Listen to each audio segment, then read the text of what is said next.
ये जो बदकिस्मती से जो ये लोग अफवाहें फैला रहे हैं कि एजुकेशन डिपार्टमेंट में ये जो है FAT स्कूल्स उनको टेक ओवर किया है, लेकिन मैं इसको क्लियर करना चाहूँगी।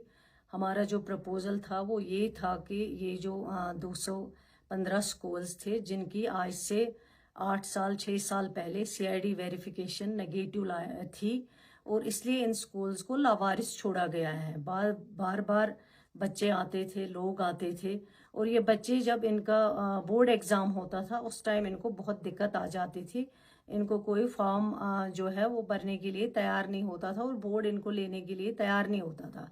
एजुकेशन डिपार्टमेंट ने फिर एक फ़ैसला किया था कि इनके लिए जो है नियरेस्ट प्रिंसिपल जो है वो फ़िलहाल लुक आफ्टर करेगा इन स्कूल्स का, जिन में 51,000 कुछ बच्चे जो हैं इन स्कूल्स के अंदर पढ़ रहे हैं। बच्चे भी वही रहेंगे, टीचर्स भी वही रहेंगे और स्ट्रक्चर भी वही रहेगा। सिर्फ नियरेस्ट प्रिंसिपल इसको लुक आफ्टर करेगा। तब तक जो इनकी मैनेजमेंट कमेटी बनी थी वो इस सरकार से पहले एक्सपायर हो चुकी थी वो मैनेजमेंट कमेटी, लेकिन हमने सोचा जब तक मैनेजमेंट कमेटी बनेगी उसकी CID वेरिफिकेशन आएगी तब तक नियरेस्ट प्रिंसिपल्स इन स्कूल्स को लुक आफ्टर करेंगे, वो देखेंगे तब तक, ताकि बच्चों का जो फ्यूचर है उसकी सेफ गार्ड के लिए ये कदम उठाया गया था। ये हमारा प्रपोजल था, लेकिन जब ऑर्डर आया, ऑर्डर में कुछ और डाला गया कि DCs मैनेजमेंट कमेटी बनाएंगे और भी कुछ चीज़ें आई हैं जो हमारा प्रपोजल नहीं है। उसके बाद जब मैंने ऑर्डर देखा, मैंने उसी वक्त सेक्रेटरी को अपना प्रपोजल अप्रूव्ड नोट भेजा है। मैंने कहा ये अप्रूव्ड नोट है, इस अप्रूव्ड के नोट के मुताबिक जो प्रिंसिपल्स को लुक आफ्टर करने के लिए कहा गया था और 3 महीने के बाद इस ऑर्डर को रिव्यू करने के लिए भी उस प्रपोजल में लिखा गया था।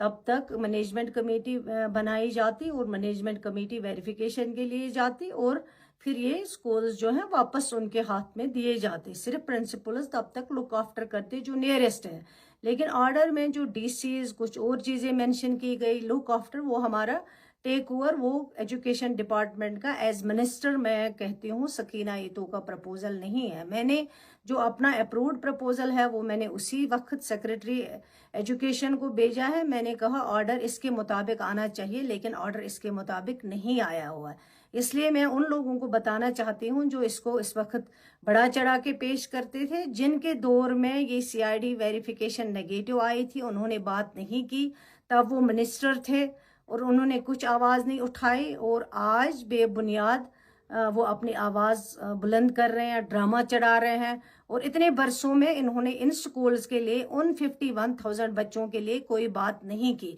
मैं उनको शेम कहना चाहती हूँ जिन्होंने कहा है कि सरकार के लिए शेम है, ये उनके लिए शेम है जिनकी वजह से आज ये हालात हमें देखने पड़ रहे हैं। शुक्रिया।